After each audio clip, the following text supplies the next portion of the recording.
The power of myth. And I wasn't lisping when I said that. This is a marvelous DVD you can buy. It's on the internet. Just look around and scout for it. It's an interview between Joseph Campbell and Bill Moyer. Some of you may not know it, but Joseph Campbell was a major influence to George Lucas, who wrote and produced the Star Wars film epics. I remember I was around when the first film came out. And of course later on he did the remaining three after he did the first three. And Campbell was a very big influence on Lucas. He's been a very big influence on many of us, scholars, scientists, technical people, with his approaching absolute truth through mythology. And I took a 10-minute portion off of one of the discs that I wanted to put on this channel because it focuses on, or the discussion between Campbell and Bill Moyer focus on God as both the creation and the creator. Now a lot of you who may be Christians will say, God, what the hell is this guy talking about? And you know, you'll find it's in the Bible, oddly enough. In John 1, verses 1 through 3, it says, "In the beginning was the one Word. The one Word was with God, and the one Word was God." Now, a lot of people never really catch on to what that revelation is all about that John wrote. Well, when you take the words "one Word," after it's translated from the Greek, which was originally translated from the Hebrew, and you put in the Latin word universe, which means one word, you get a whole new revelation of that passage without destroying the logical syllogism of the sentences.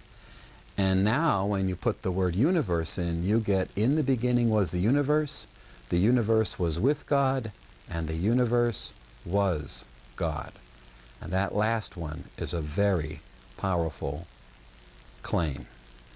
And I want you to know that in my first death encounter at age 25, while doing a pylogram study, I was taken off the operating table at Hollywood Presbyterian Hospital in a very explosive manner, and I got to face our Lord, who we call Jesus on this planet, and I had just about every question I had ever asked answered by him, including where the universe is located.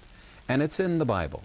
It's also in the Upanishads of India, which Bill Moyer and Joseph Campbell are going to read to you when you hear this little 10-minute brevity from the Power of Myth series that was put out. And the reason why this is important, why I want this introduced on this channel, is because I'm working on this channel to bring together a major gestalt, a major insight. I'm not there yet, but I'm working towards it. And in order for my work to really be appreciated, the things that I'm doing to tie all the healing arts together in one glorious, unified insight, is in order to embrace that, you have to come in contact with a very fundamental, absolute truth you're going to learn about in death.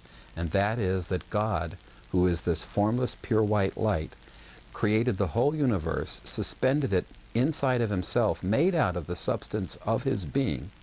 And when you know that, you can go from scientist to scientist to scientist in your reading, and finally, for the first time, take each contribution that they have made and line it up with that major line of truth. Everything from Einstein's work on relativity to Max Planck's and Einstein's work on quantum physics and mechanics. All of it is traced back to this great, incredible truth. And all of the religions pretty well have blown it in grasping this, but if they would grasp it, the very books that they operate from would suddenly make tremendous sense. So I want this introduced, but I want it introduced through the words of Bill Moyer and Joseph Campbell, you are now going to listen to, as they talk about God as both the creator and the creation. Speaking of different mythologies, let's just have a little fun here. I took these from your atlas. Yes? I'll read Genesis. I'll read from Genesis, and then you identify and read from the corresponding text. Yes. Genesis 1. So God created man in his own image. In the image of God he created him. Male and female he created them. Then God blessed them, and God said to them, be fruitful and multiply. Now, this is from a legend of the Basari people of West Africa. Unumbote made a human being. Its name was man. Unumbote next made an antelope, named Antelope. Unumbote made a snake, named Snake. And Unumbote said to them, the earth has not yet been pounded. You must pound the ground smooth where you are sitting. Unumbote gave them seeds of all kinds and said, go plant these. And Genesis 1, and God saw everything that he had made, and behold, it was very good. And from the Upanishad, then he realized, I indeed am this creation, for I have poured it forth from myself. In that way, he became this creation. And verily, he who knows this becomes in this creation a creator. That's the clincher there. When you know this, then you've identified with the creative principle yourself, which is the God power in the world, which means in you. It's beautiful. What do you think we're looking for when we subscribe to one of these theories of creation, one of these stories of creation? What are we looking for? Well, I think what we're looking for is a way of experiencing the world in which we are living that will open to us the transcendent, that informs it, and at the same time informs ourselves within it. That's what people want. That's what the soul asks for. You mean we're looking for some accord with the mystery that informs all things, that what you call that vast ground of silence, which we all share? Yes, but not only to find it, but to find it actually in our environment, in our world, to recognize it, to have some kind of instruction that will enable us to see the divine presence. In the world and in us. And in India, this wonderful Anjali, this greeting, you know what that means? No. That's the greeting of prayer, isn't it? That's what we use for prayer. They greet you with that. That's greeting the God that's in you as you come in. These people are aware of the divine presence. When you enter an Indian home as a guest, you are a visiting deity, and you feel it by God, the way they treat you. It's something in the way of a hospitality that you don't get where you have simply one person and another person. It's a recognition of the identity. But weren't people who told these stories and believed them and acted on them asking far more simple questions, you know, who made the world? How was the world made? Why was the world made? Aren't these the questions that these creation stories are trying to address? No. It's through that answer that they see that the Creator is present in the whole world. Do you see what I mean? Mm-hmm. This story that we've just read, I see that I am this creation, says the God. Or when you see that God says he is the creation, and then you are a creature, well, the God is within you, and the man you're talking to also. And so there's that realization, two aspects of the one divinity. Accord again, harmony again. Wonderful thing. Yeah. Let me ask you some questions about these common features in these stories, the significance of the forbidden fruit. Well, there's this standard folk tale motif called the one forbidden thing. Remember in Bluebeard, don't open that closet, you know? And then one always does it. And in the Old Testament story, God gives the one forbidden thing, and he knows very well. Now I'm interpreting God. He knows very well that man's going to eat the forbidden fruit, but it's by doing that that man becomes the initiator of his own life. Life really begins with that. I also find in some of these early stories the human tendency to find someone to blame. Let me read Genesis 1, then I'll ask you to read one from the Basari legend. Right. Genesis 1, and God said, have you eaten from the tree which I commanded you that you should not eat? Then the man said, the woman whom you gave to be with me, she gave me of the tree, and I ate. And the Lord God said to the woman, what is this you've done? And the woman said, the serpent deceived me, and I ate. I mean, you talk about buck passing, it starts very early. That's right. And then there's the Basari legend. It's been tough on serpents, too. One day, Snake said, we too should eat these fruits. Why must we go hungry? Antelope said, but we don't know anything about this fruit. Then man and his wife took some of the fruit and ate it. Unumbate came down from the sky and asked, who ate the fruit? They answered, we did. Unumbate asked, who told you that you could eat that fruit?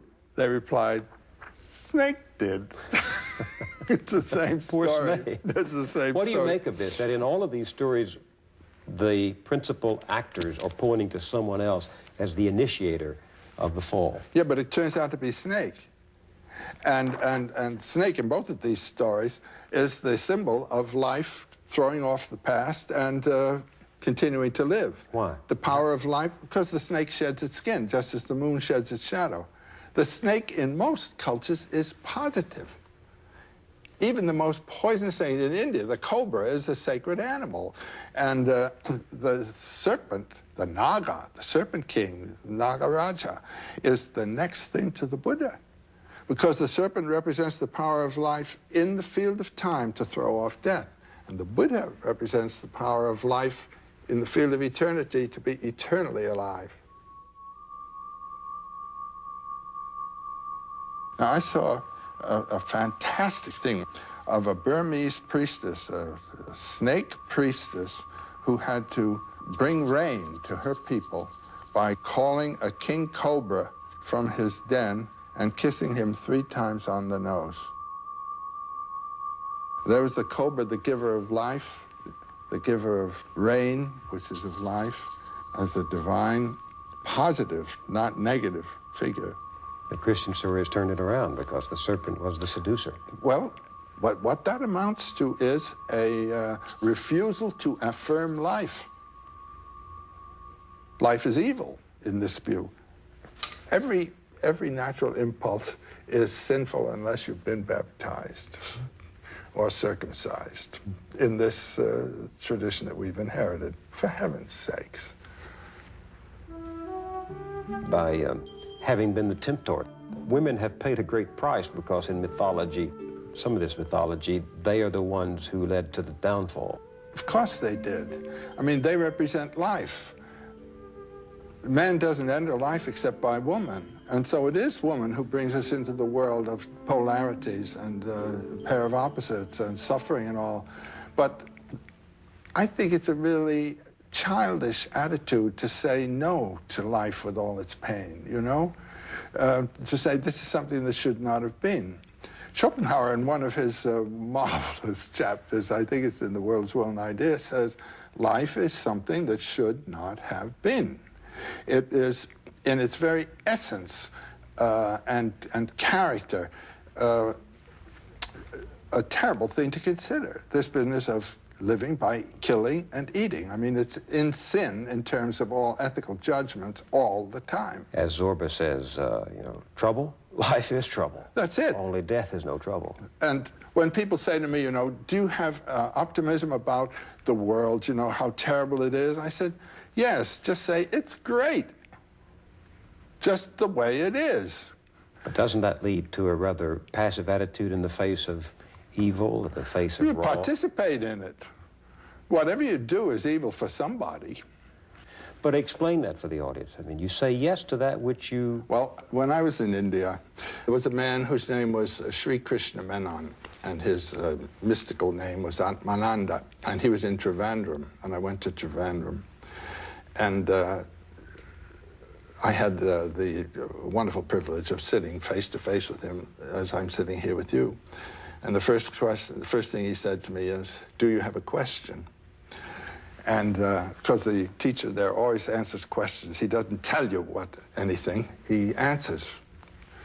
And I said, yes, I have a question. I said, since in Hindu thinking, all the universe is divine, is a manifestation of divinity itself, how could we say no to anything in the world? How could we say no to brutality, to stupidity, to vulgarity, to thoughtlessness? And he said, for you and me, you must say yes. Well, I learned from my friends who were students of his that that happened to have been the first question he asked his guru, and we had a wonderful talk for about an hour there on this theme of the affirmation of the will.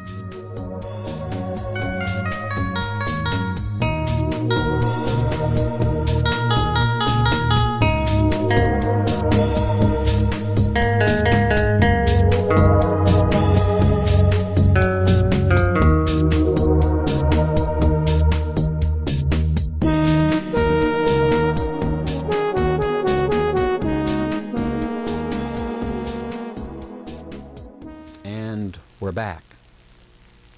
So that was Bill Moyer and Joseph Campbell talking about God as both the creation and the creator on this wonderful DVD series called The Power of Myth. And like I said, you can pretty well find it anywhere on the internet.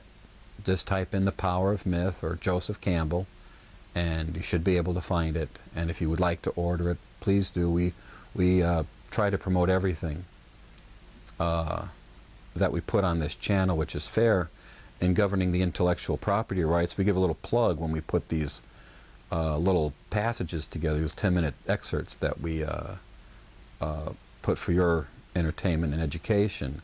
And everything we put together on this channel, we encourage you to buy.